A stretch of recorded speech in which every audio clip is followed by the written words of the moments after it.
Iran জানিয়েছে তারা America ও ইসরায়েলকে আর ছেড়ে দেবে না এবং তারা উপসাগরীয় দেশগুলোতে থাকা সমস্ত আমেরিকান ও ইসরায়েলি বিশ্ববিদ্যালয়গুলোকে লক্ষ্যবস্তু করতে যাচ্ছে।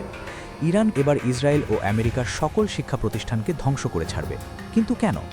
কারণ আমেরিকা ও ইসরায়েল বর্বরতার সব সীমা অতিক্রম করেছে। তারা ক্রমাগত ইরানের বিশ্ববিদ্যালয় এবং কলেজগুলোতে হামলা চালাচ্ছে, যেখানে শিশুরা পড়াশোনা করে এবং নতুন প্রজন্ম তাদের ভবিষ্যৎ গড়ে তোলে। কিন্তু আমেরিকা ও ইসরায়েল ইরানকে এমন এক অন্ধকারের দিকে ঠেলে দিতে চায় যেখানে তাদের শিশু ও যুবকরা পড়াশোনা পর্যন্ত করতে পারবে না। তেহরানের আমির খাবির ইউনিভার্সিটিতে ইসরায়েলের হামলার পরের অবস্থা আপনারা এখন দেখতে পাচ্ছেন।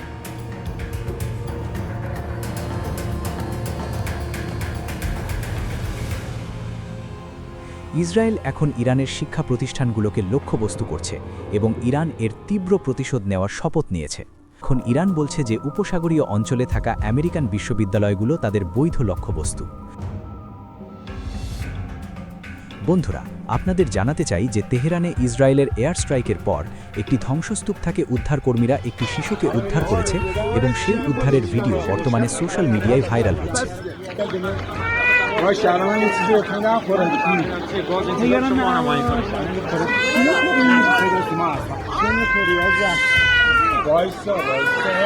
এই ঘটনার মাধ্যমে বিশ্ববাসী আবারও ইসরায়েলের নিকৃষ্ট রূপ দেখল।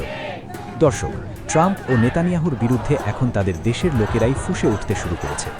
আমেরিকা ও ইসরায়েলে হাজারো মানুষ তাদের পদত্যাগের দাবিতে রাস্তায় নেমে আন্দোলন ও বিক্ষোভ করছে। আমেরিকার ৩,২০০টি স্থানে নো কিংস প্রতিবাদ হয়েছে, যেখানে মার্কিন জনগণ ট্রাম্পকে ক্ষমতা ছেড়ে বিদায় নেওয়ার দাবি জানাচ্ছে।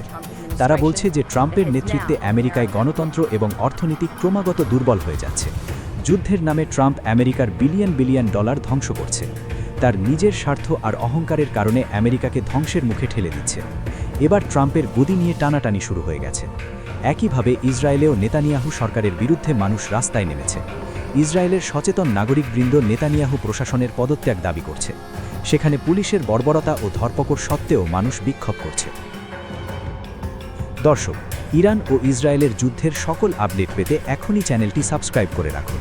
আর এই যুদ্ধে আপনি কাকে সমর্থন করছেন তা কমেন্ট করে জানান। পরবর্তী ভিডিও পর্যন্ত সবাই ভালো থাকবেন, সুস্থ থাকবেন।